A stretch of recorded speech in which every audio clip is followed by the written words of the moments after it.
संजू की भावना मी फोन केला जयकुमारला तुम्ही आला. संजू भाऊ तुमचा अधिकारच आहे, माझ्यावर अधिकार आहे तुमचा. म्हणजे जी लोक मी आजही सांगतो, विशालजी मगाशी म्हणजे खरं आहे, वानखेडे साहेब मी किती मोठा झालो. मी पहिलंच सांगितलं पहिल्या दिवशी, मंत्रीपद हे खूप काचेचं भांडं आहे, खूप अस्थिर आहे. हे कधीच परमनंट नाही, काही परमनंट नाही. राजकारणातली कुठलीच गोष्ट परमनंट नाही. त्यामुळे राजकारण आपण घडवत असताना आपल्या पायापासून ज्या गोष्टी आपल्यासोबत होत्या, जी लोक आपल्यासोबत होती, तीच आपल्यापर्यंत शेवटपर्यंत राहणार आहे. आज मी पहिलाच सांगितलं की मंत्रीपद लगेच होईल, लगे माझी होते, काय वेळ लागत नाही त्याला माझी आजी व्हायला.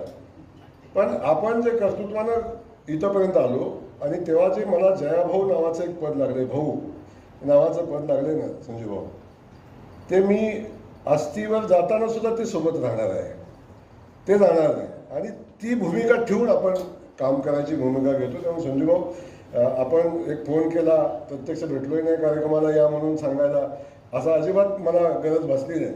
आपला एक सहकार्य एवढं आत्मीयतेनं सांगतोय की तुम्ही आलं पाहिजे. फक्त मी एक सांगितलं की बाबा तुम्ही तुमच्या लोकांना विचारून घ्या मी चालतो का, नाहीतर पुन्हा वांग्याचा कार्यक्रम नको. त्यामुळं आपण तुम्हाला चालत असेल तर मी नक्की येतो.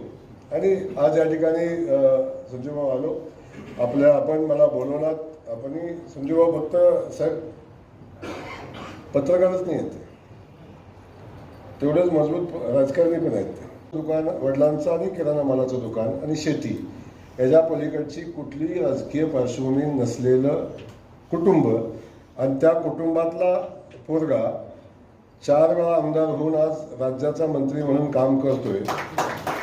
या सगळ्या माझ्या प्रक्रियेमध्ये जर मला सगळ्यात मोठी साथ, सगळ्यात मोठं ताकद आणि माझे विचार पुढे घेऊन जायला आणि मला प्लॅटफॉर्म कोणी दिला असेल तर तो आमच्या पत्रकार बांधवांनी दिला.